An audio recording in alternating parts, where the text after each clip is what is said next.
It is no mystery that the imperial propaganda works day and night to paint a particular picture in a citizen's mind. Imperium warriors are often portrayed as heroes, indomitable crusaders, and champions of righteousness. Most stories of treason and disobedience are kept secret, since the general public's opinion of the state and the troops' morale should be adamant. Lucius the Eternal, a formidable champion of the chaos god Slaanesh and Lord Commander within the Emperor's Children Traitor Legion, is often recognized by many titles, including the Soul Thief, Fulgrim's Champion, Blade of Eons, and the Scion of Chemos. In the distant past, Lucius was a proud member of the Emperor's Children Legion, serving under his Primarch, Fulgrim, as they waged war across the stars in the Emperor's name. His sole dedication was to the mastery of close-quarters combat with the sword. Lucius wore his battle scars like badges of honor, each one symbolizing his triumphs. Over time, he developed a twisted association between pain and victory. As the Emperor's children succumbed to the corrupting influence of Horus's rebellion, Lucius began to inscribe deep, intricate scars across his face, head and chest, forming a grotesque pattern that distorted his appearance. This marked the beginning of his descent into madness, driven by the incessant whispers in his mind that urged him towards ever more extreme and violent acts, all in pursuit of becoming the ultimate swordsman. Throughout the Legion's fall into the embrace of chaos, Lucius remained a distinguished warrior in service to Fulgrim. He displayed extraordinary speed and skill in the gladiatorial arenas that Fulgrim organized as the Legion traversed the galaxy. Lucius was an unstoppable force, seemingly invincible in combat, until his undefeated streak ended when he was killed by the renowned Lord Commander Sirius. However, Slaanesh was unwilling to lose such a valuable servant to death. In the weeks that followed, Sirius's artificer armor began to grotesquely mutate. His hair fell out and dark lines formed beneath his skin, eventually emerging as a maze of scar tissue. In time, Lucius emerged from the flesh of Sirius, with the face of his conqueror now an agonized mask embedded in Lucius's armor, eternally screaming in torment. Today, Lucius roams the galaxy as an indomitable and arrogant killer, cursed to never truly die. Anyone who kills him and feels even a moment's pride or satisfaction will find themselves slowly, agonizingly transforming into Lucius. The tortured faces of those who have slain him before now contort within his armor, providing Lucius with endless perverse joy. With his ornate saber and sentient whip, he has claimed the lives of countless champions and rulers across the galaxy. Leading his decadent warband of Emperor's children, Lucius confronts death with the same fervor he uses to dispatch his enemies, relishing each encounter as he wreaks havoc wherever he goes. During his early years on the bleak planet of Chemos, Lucius stood out as a remarkable gem amidst the grime. Possessing an extraordinary talent, he could excel in any endeavor he chose to pursue. Despite the harsh conditions of his homeworld, his youthful charm remained untouched. Lucius quickly caught the attention of influential patrons from the upper ranks of society. His sponsored education naturally veered towards the martial arts, driven by his fascination with the art of killing. However, it wasn't the grand strategies or tactical maneuvers of war that captured his imagination. What truly enthralled Lucius was personal combat, the duel, the one-on-one battle, the sword fight. He believed that only in these arenas could a warrior truly shine, savoring the undiluted thrill of individual victory and the adulation that came with it. Lucius's insatiable desire for personal glory shaped his entire existence, molding his life around the pursuit of martial excellence. By the time he reached adulthood, he had already surpassed the traditional techniques taught by the weapons masters of Chemos. Throughout his training, his rapier claimed the lives of numerous beggars and outlaws, people Lucius insisted had attacked him. He left countless scars on lesser students, and occasionally an accident would result in the loss of an eye or a finger. Despite frequent doubts about his character, his unparalleled skills silenced any criticism. As he matured, Lucius became the epitome of a prodigy. He fought his peers with a casual disdain, toying with them like a cat with a wounded bird before delivering the decisive scar that marked their defeat. In contrast, against his mentors, he fought with an intensity that consumed him, channeling every ounce of his being into achieving victory. During the annual contest organized by the elders of Chemos, Lucius's flawless swordsmanship drew the attention of a towering stranger lurking in the shadows. In the final round of the Golden Sword tournament, an unexpected change in the roster pitted him against a renowned champion, twice his age. Although Lucius demonstrated his superiority within minutes, a brutal knee strike from his opponent sent him sprawling to the ground. Momentarily winded, he staggered out of reach to regain his breath. With a fierce concentration etched on his youthful face, Lucius then methodically dismantled his adversary, severing limbs and veins with cold precision. The supporters of the defeated champion, enraged by the merciless slaughter of their leader, stormed the arena, igniting a violent bloodbath. Lucius would have faced a gruesome demise if not for the intervention of the enigmatic observer. As chaos erupted, the stranger, a sergeant from the 3rd Space Marine Legion, saved Lucius. Lucius vanished from Chemos, never to be seen again by its inhabitants. The stranger, impressed by Lucius's raw talent and relentless drive, offered him a rare opportunity to join the Legiones Astartes. Lucius eagerly accepted. Thus began the military journey of a young warrior destined to epitomize the corruption and malevolence of the Emperor's children.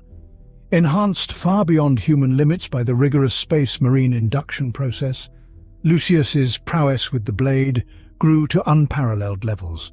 He consistently outperformed his peers in the demanding drills set by their sergeants each day. On the eve of the Feast of the Emperor's Blessing, Lucius accomplished an extraordinary feat. He flawlessly defeated every blade machine in the practice cages, a record never achieved before and unmatched since. While such confidence and exceptional skill might have bred resentment among ordinary men, Lucius's brothers in the Emperor's children revered him genuinely. Their legion valued perfection above all else. Lucius's remarkable abilities soon caught the eye of Lord Commander Eidolon. Throughout the Great Crusade, Lucius applied his formidable talents to further the Emperor's children's mission, bringing a dozen worlds into imperial compliance. His contributions were eventually recognized with the command of the 13th Company. Initially, Eidolon considered his trust in Lucius well placed.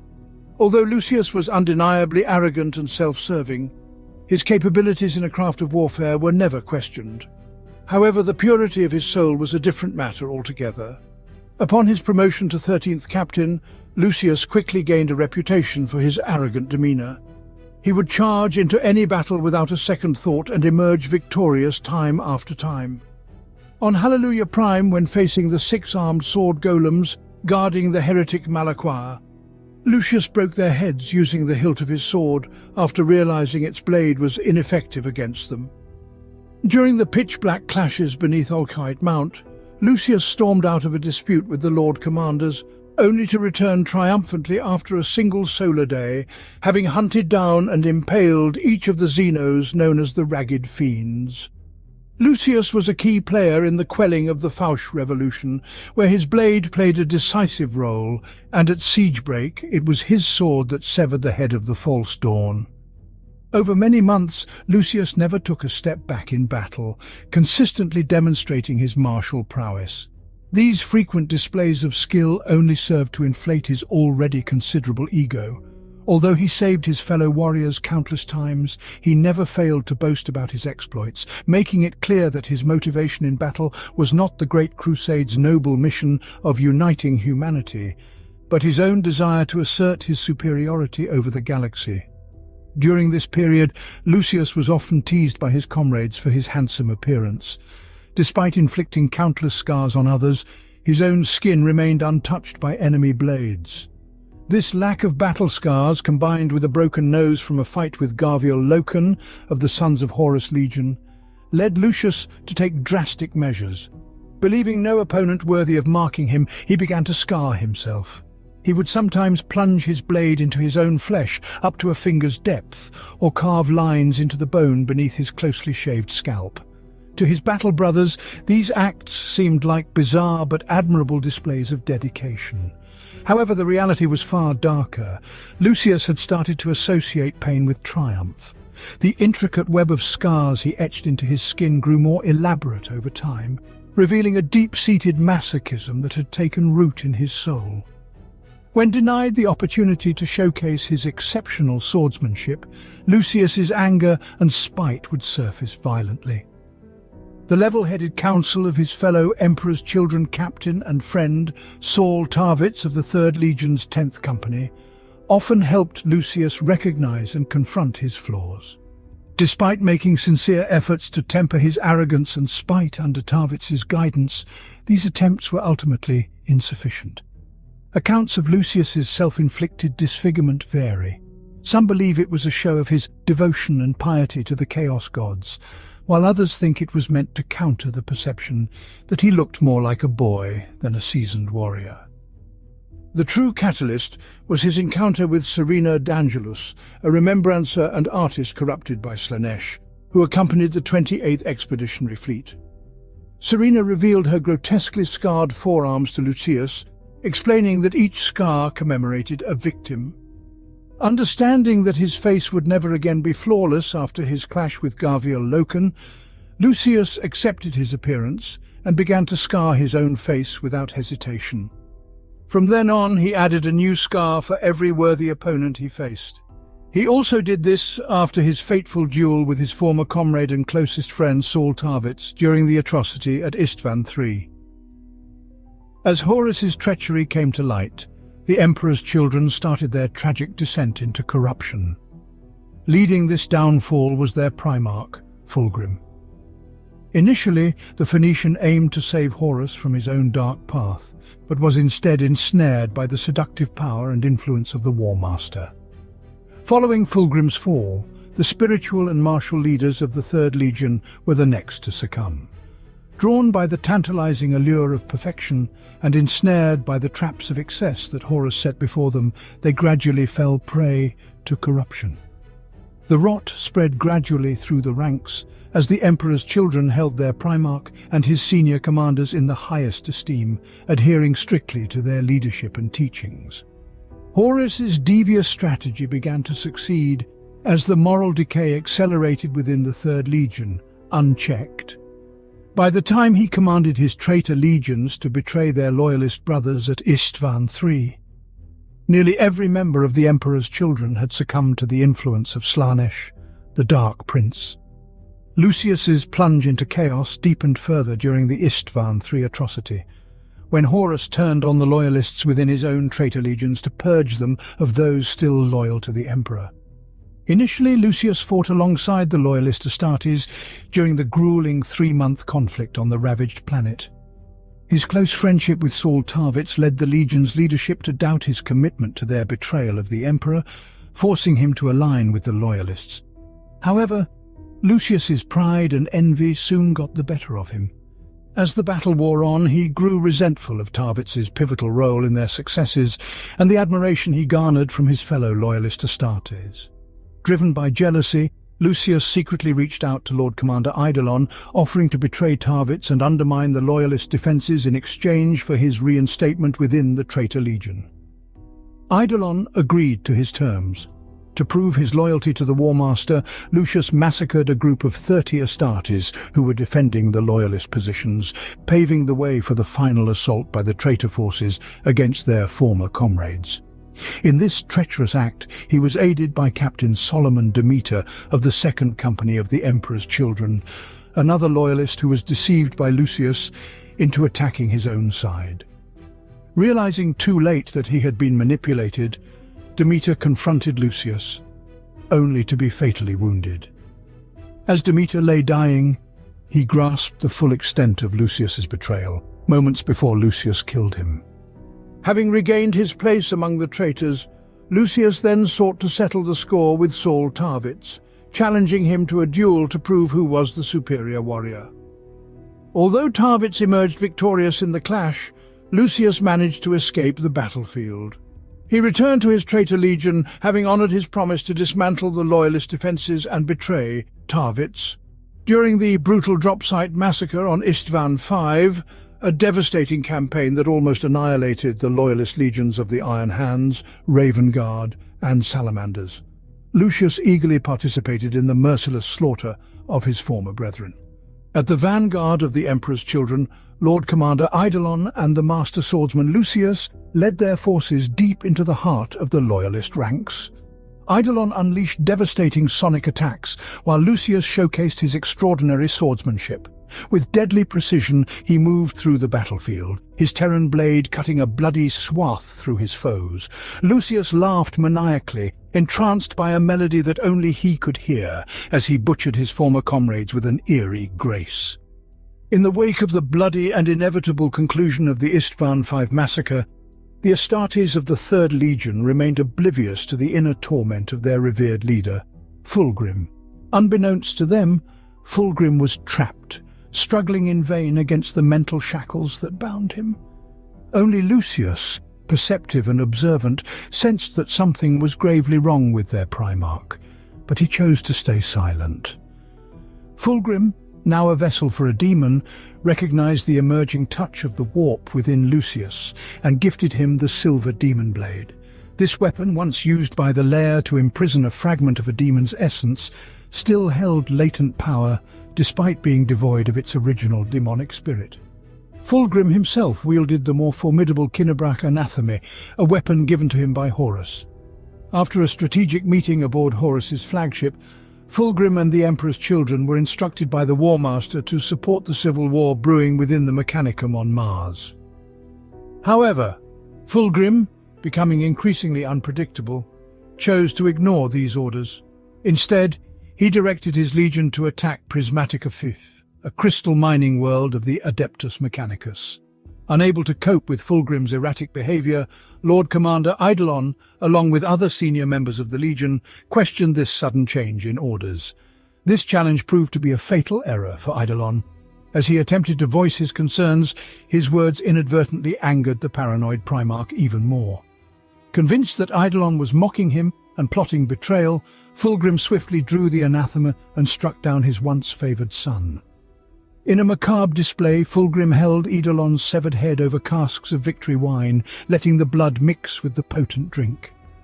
This grisly concoction was then shared among the senior members of the Third Legion's inner circle.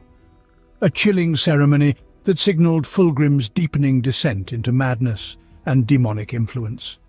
Far from mourning the death of the widely disliked Lord Commander Eidolon, Lucius, the rising champion of the Emperor's children, saw it as another sign of Fulgrim's increasingly erratic behavior. Observing this unpredictable conduct, Lucius became increasingly intrigued. His curiosity was further piqued by a series of disturbing dreams he had about the portrait of Fulgrim that hung in La Fenice. This painting, sealed off by the Phoenix Guard following the corruptive influence of the Maravilla opera, seemed to hold deeper secrets. Already troubled by Fulgrim's erratic moods and unpredictable actions, Lucius began to closely observe his Primarch's every move. He noted with growing concern Fulgrim's lack of camaraderie and his disregard for the Legion's traditions and rituals. However, what truly alarmed Lucius was realizing that Fulgrim's swordsmanship, once unparalleled, was now inferior to his own. The Primarch no longer seemed to be the invincible warrior he once was. These doubts were solidified when Lucius witnessed Fulgrim using powerful psychic abilities during a battle against a Warhound-class Titan on Prismatica V, abilities that Fulgrim had never demonstrated before. Haunted by these recurring dreams, Lucius decided to follow the clues provided by his visions. Defying a direct order, he ventured into La Fenice, the grand theatre aboard the Pride of the Emperor, the flagship of the Emperor's children. This was the very place where the Legion had succumbed to the insidious influence of Slanesh during the infamous Maravilla performance. Lucius meticulously explored the ruins of the theatre. Above the shattered proscenium arch, he discovered a magnificent portrait. Even in the dim light, the painting's brilliance was striking. Encased in a splendid golden frame, the canvas depicted Fulgrim in his full regalia of purple and gold armor, standing before the grand gates of the Heliopolis, the core of the flagship. Behind him, the flaming wings of a majestic phoenix seemed to radiate warmth, casting a glow on his polished armor. Fulgrim's hair flowed like a cascade of gold, and the painting captured every detail of his grandeur and vitality. The depiction was so perfect that it seemed to surpass even the greatest of warriors, an art so flawless that it instilled a sense of wonder in anyone who beheld it. As Lucius stared into the eyes of the portrait, he sensed an unsettling depth. There was a horror in those eyes, a torment that no mere mortal artist could have painted. The agony in the painted eyes seemed to follow Lucius's every move. It dawned on him that Fulgrim's true essence was somehow trapped within this portrait, and that the entity masquerading as their Primarch was an impostor. Determined to uncover the truth and free his Primarch, Lucius embarked on a dangerous path to confront the dark secrets lurking within the Emperor's children. Given the volatile and self-indulgent nature of the senior officers at that time, secrecy was paramount. Many of these officers despised Lucius, seeing him as an ambitious upstart. However, through persuasive and skilled oratory, Lucius convinced his unpredictable brothers that Fulgrim was no longer himself. He played to their egos and vanity, ultimately convincing them to take the bold step of capturing their Primarch. In a carefully planned ambush, the Brotherhood attacked Fulgrim. Despite suffering several casualties, they managed to subdue and render him unconscious. Fulgrim was taken to the Apothecarian, where the Third Legion's chief apothecary, Fabius Bile, along with Lucius, Julius Caesarion, and Marius Virocian, began a grueling torture session known as excruciation. Their goal was to expel the demonic entity they believed possessed their Primarch. Fulgrim, lying restrained on the examination table, submitted willingly, all the while speaking of his perceptions of reality and the ongoing events in the galaxy as chaos gained power. During this torturous process, Lucius had a sudden epiphany. They had been misled. They weren't dealing with a demon-possessed shell, they were being deceived by Fulgrim himself. Realizing their mistake, Lucius immediately kneeled himself before his Primarch, who effortlessly broke free from his restraints. The conspirators, understanding their grave error, bowed in submission. Fulgrim, satisfied that his favored sons had learned from this experience, chose not to punish them. Fulgrim then revealed the truth behind his elaborate deception to Lucius.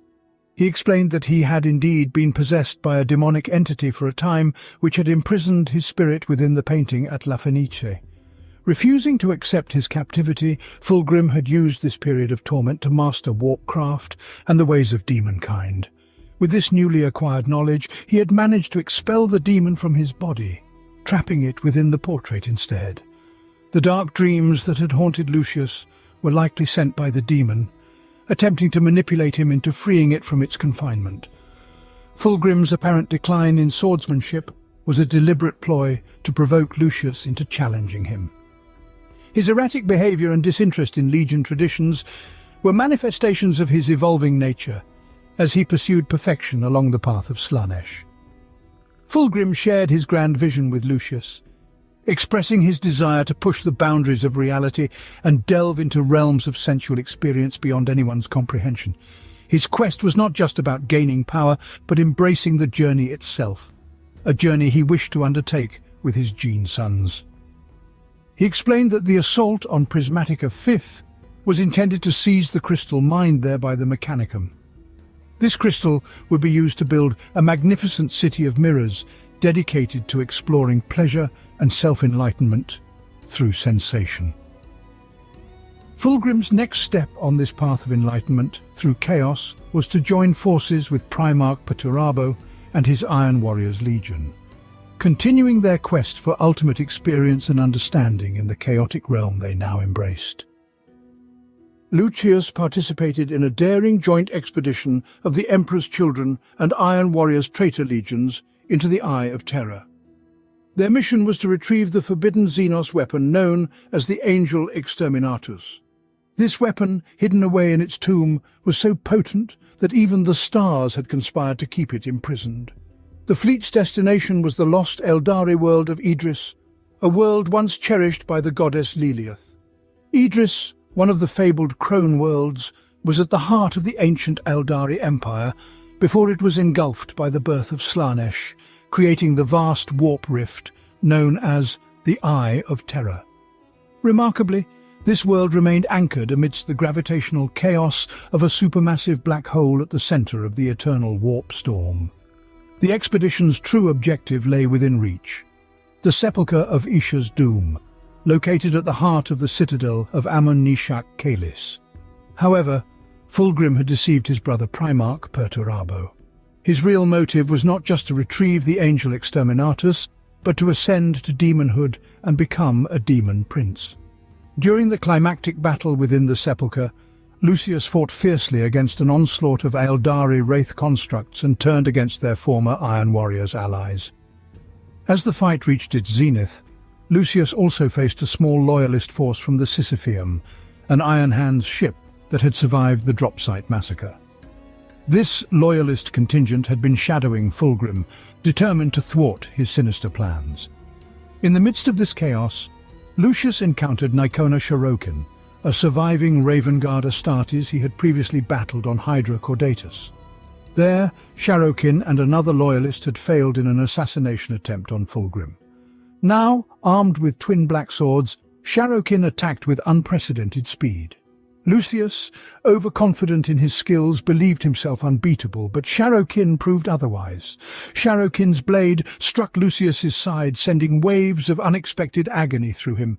Blinded by his own blood, Lucius struggled to land a hit on his elusive foe. Another blow struck his back, and this time the pain was unbearable. Sharokin moved with unnatural speed, seemingly out of sync with time itself. A black blade slashed across Lucius's cheek, mirroring a previous wound inflicted by Sharokin in their earlier duel. Disoriented and feeling vulnerable, the sensation so rare it almost staggered Lucius, he tried desperately to fend off the Raven Guard, but Sharokin's relentless assault overwhelmed him.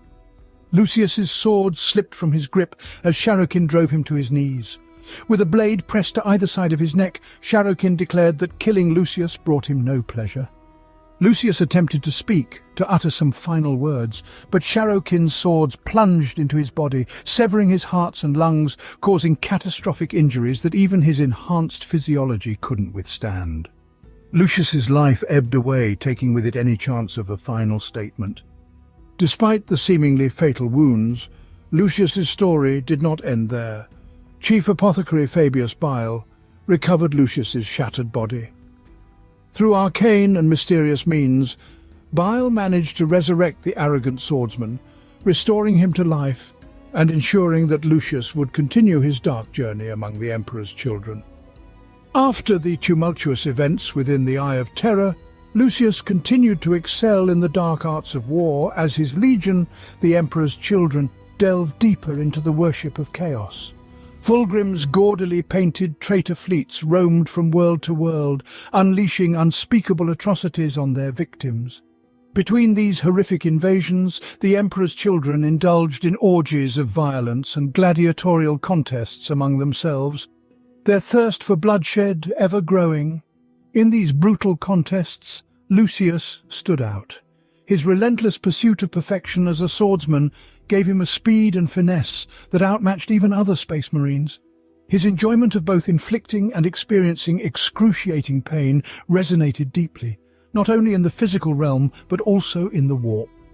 Rumors circulated that Lucius had cheated death multiple times, driven by an obsession that defied even oblivion. His notorious reputation spread across both realms, drawing not just the admiration of his legion, but also the attention of Slanesh's demonettes, who flocked around his spectral image in the Empyrean. As Lucius revelled in the adulation of his fellow traitor legionaries after each contest, he performed elaborate bows and brandished his blade, soaking in the applause. This grandstanding behaviour eventually provoked the ire of Lord Commander Sirius, a silver-maned warrior of considerable renown. During the final round of the infamous Scarlet Blade tournament, Sirius himself entered the arena to face Lucius. Determined to put the arrogant champion in his place and secure his own status as Fulgrim's favoured, Sirius appeared in elaborate artificer armour adorned with obscene imagery, wielding a towering 12-foot power spear. The duel was a whirlwind of clashing weapons and fluid movements. Lucius, dressed in little more than a tunic, fought fiercely to close the distance against Sirius's long-reaching spear. Though his blade was razor-sharp, it failed to penetrate Sirius's ornate armour. In contrast, Sirius landed blow after blow, a well-aimed kick sending Lucius sprawling and a strike from the spear taking a finger from his sword hand. Despite the growing list of injuries, each wound sent Lucius into fits of gleeful laughter. Sirius, teeth bared, pressed the attack, slashing and jabbing as Lucius staggered and spun across the arena like a deranged puppet. In a final desperate move, Lucius launched himself into the air, aiming a decapitating strike at Sirius's throat. The impact caused a burst of electrical discharge, snapping Lucius's blade in two. As the crowd roared, Sirius seized Lucius by the throat. With a cold, mirthless grin, he pounded Lucius into the blood-soaked sand until the champion was nothing more than a shattered corpse. The Emperor's children had lost their prized duelist, but gained a spectacle that would be remembered for years. In the weeks following this brutal encounter, Lord Commander Sirius underwent a horrifying transformation. Sirius's anguished screams became a source of morbid fascination for the Emperor's children. None came to his aid, recognizing the handiwork of Slaanesh in his fate. In the transformation of Sirius, they saw the dark power of their patron god at play, a chilling reminder of the peril that lurked in their pursuit of excess and pleasure. Rumors spread that Sirius's agonized screams gradually transformed into fits of maniacal laughter. At the next gladiatorial event, Lucius made a dramatic return to the arena sands, his power armor now bearing the tortured, moaning face of Sirius. The heavily scarred swordsman had been resurrected, with the former Lord Commander taken in his stead. Watching from his throne at the arena's edge, Fulgrim smiled with satisfaction. It was clear that Slaanesh, his dark patron, was unwilling to lose such a captivating protégé for long. Since that fateful day, Lucius has carried a unique blessing from Slaanesh. Anyone who kills him and derives even the slightest satisfaction from the act undergoes a gruesome and agonizing transformation. As the metamorphosis nears completion, Lucius emerges from their dying shell, reborn once more like a butterfly from a chrysalis. The killer's only legacy will be a horrified face, forever embedded in the flesh of Lucius's twisted battle plate. For nearly 10,000 standard years, Lucius the Eternal has roamed the galaxy, an unyielding and sadistic killer who embraces death with the same fervor he inflicts upon his enemies. His cursed existence ensures that he can only truly be slain by one who feels pure mercy, a rare quality in the merciless universe of Warhammer. Whether such a soul exists, only Slaanesh knows, and the gods keep their secrets well. Leading his warband of Emperor's children, heretic Astartes, Lucius exudes unshakable confidence. He welcomes every encounter with death, knowing it only fuels his dark power, and glorifies his legend as one of the most feared champions of chaos. Over the course of many Terran millennia, Lucius the Eternal led his motley warband across the galaxy on the trail of the deadliest opponents his network of admiring torture cultists can locate for him. He intends to hunt down the best melee fighters in the galaxy and beat them in one-on-one combat, or die in the attempt. Over the course of several Terran centuries, he defeated the Drukhari Archon Vrask in Cursed Shadom, the Emperor's champion of the Black Templars at Veilfate, and the Orc warboss Two-Claws at Octeria Sigma. Eventually, on a nameless moon near Damnos, Lucius was cut down by the shape-shifting Necron duelist known only as the Phasing Sword. Not even the Necron's body of living metal could prevent the Slaaneshi Chaos Champion's strange possession curse from taking hold, however, for the undying Necron took a cold pride in its victory, and that was the seed of its undoing. Lucius was reborn inside his killer within solar days, the Xenos warrior's necrodermis body drizzling away like molten metal to reveal the twisted swordsman, as arrogant and maniacal as ever. Lucius was always defined, even before his corruption, by chaos as a superlative swordsman, more skilled than any other Astartes of the Emperor's Children Legion. This skill was Lucius's pride and joy, and the source of his extreme egotism. Unfortunately, Lucius was immature, selfish, egotistical, and impulsive. These were initially qualities that he recognized as flaws and hoped to overcome with the aid of his friend Saul Tarvitz. Lucius often displayed a blind devotion to his Primarch Fulgrim, and he exemplified one of the primary aspects of his legion's pursuit of martial perfection: ambition. After the Horus heresy, Lucius was primarily motivated by the pursuit of true challenges in combat, and came to equate pain with success, delighting in the thrill of battle. Due to his egotistical pride, Lucius was said to only fight at his best when a worthy opponent was present to test his skills. The powers and artifacts of Lucius the Eternal include truly fascinating ones. Lucius the Eternal wields a fearsome demonic artifact known as the Armor of Shrieking Souls, which grants him a grotesque form of immortality. Whenever someone kills Lucius and experiences any satisfaction from the act, their body undergoes a horrific transformation, becoming a new vessel for Lucius. Their soul is then imprisoned within the armor itself. This ancient suit of Mark IV Maximus power armor is almost entirely obscured by layers of writhing, tormented flesh, and it draws its formidable power from the countless souls trapped within. Lucius can channel the agony of these souls into a deadly sonic assault, focusing their collective torment to devastate his enemies' minds. To further enhance his already formidable abilities, Lucius uses a stim rack, a device implanted by the renegade apothecary Fabius Bile. This rack injects potent combat stimulants into his body, obtained as spoils from the gladiatorial arenas of the Drukhari. These exotic drugs amplify his speed and strength to superhuman levels, making him an even more terrifying opponent in battle. Lucius wields a demon weapon known as the Lash of Torment, a gift from Slaanesh. This weapon can take the form of a whip or multiple tendrils adorned with cruel barbs.